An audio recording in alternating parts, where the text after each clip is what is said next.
everyone, welcome to your next class. In this one, we're going to talk more about naive Bayes classifiers using some text examples. So last class, we spent some time just getting familiar with how Bayes potentially works, looking at just very basic probability notation and trying to give you an understanding at least of like how to step into this kind of stuff. Naive Bayes classifiers are really good with doing text analysis, determining whether something is, say, is spam or not spam. It's used in all kinds of other different applications as well. The thing that makes Bayes very popular and very interesting and different than other forms of analysis is that it takes into account prior information that you already know about the problem given your current data set. And this is unique because this is not something that we typically do within statistics. We try and be very agnostic about the information and create something based on the information that's coming in rather than the information that we know as a whole. So in this class, we're going to spend a little bit more time with Bayesian analysis. We're actually going to do some basic calculations and apply that function and using some simple examples. We're going to talk a little bit about how to calculate a Bayesian probability, like a Bayesian likelihood for two given events. We're going to take two examples, a spam filter example and a basic, like very high level one, and show you some of the math that goes into that.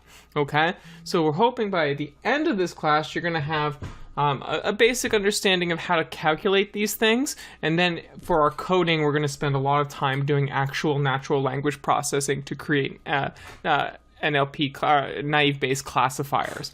We're going to do some text processing so that function, the data science workflow I told you about before, we're going to actually do some processing in that step. Okay, so just as a reminder, this isn't exactly a cost function, but because we're keeping this terminology consistent across chapters, how we determine the likelihood of something, whether or not, event A is occurring given some data B, or data D as we'll rename it, that will tell you basically how likely a current event is going to happen. You can kind of consider that as a cost function. It's like the likelihood of an event given some data, and if it doesn't have, like, let's say you have a very high likelihood of something being spam and it turns out it's not, you can do some sort of error correction or penalization to update your prior information in later iterations. So it can act, this function can act as a sort of cost function later on when you update your prior information. Turns out that these priors, P of A and P of B, don't have to be static. They can change as you get more information and data you can then apply it to. Okay, so with that, guys, let's spend a little bit of time going over some examples of how to calculate this and show you just like some very simple examples of how to calculate a probability given some data. Okay, all right, everyone, so first off, I'm going to quickly write out our Bayesian formula function. So the probability of an event A given some event or data, I'm going to label it as D this time because I want to say given some, rather than like event B, I want to say the probability of A given some data that you have is equal to the probability that you got that data in the first place given event A is occurring times the prior likelihood that A was going to happen in the first place over the prior likelihood that you were to get that data in the first place. So first thing I want to do is we're just going to kind of like put in some dummy likelihoods here for our example. Our example is around smoke and fire. So we're going to say A is the probability of fire, and D is going to be smoke as our data. So we see smoke. What is the probability that there is fire? So first off, we know that we know that first, not when there's a fire, there's not always smoke, and when there's smoke, there's not always fire. Sometimes, you're cooking, maybe smoke is like steam to someone, and that fire doesn't always have smoke associated with it. So the first thing we're going to do is say the probability that there's a fire at any given point, the prior likelihood of fire, we're just going to set arbitrarily as like, let's say 1%. And we're going to use ratio scale, or we're going to use a floating scale for this. So everything between 0 and 1 is like 0 to 100%.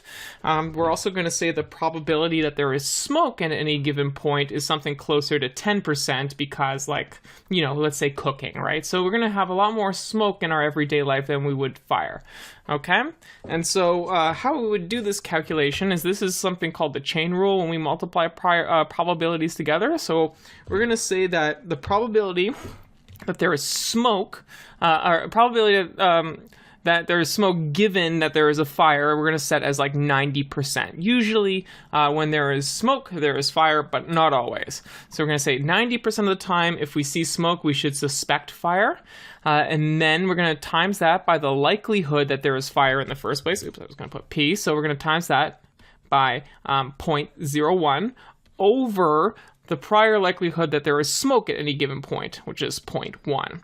And so what we get from this is the probability that there is fire, given that we see smoke, is going to be 9%. All right, oops, 0.9 here, okay? Or we can say 9%. So that is very simply how we would calculate the probability of some given event using Bayesian statistics. Okay, we have some prior information that we have gathered from either like our own intuition or from actual statistics that we know on the matter. So I kind of set these arbitrarily for our example, but prior knowledge is available everywhere, and we calculate that within our data. And we were able to calculate the probability of smoke or fire given that we see smoke. And in this case, it was 9%.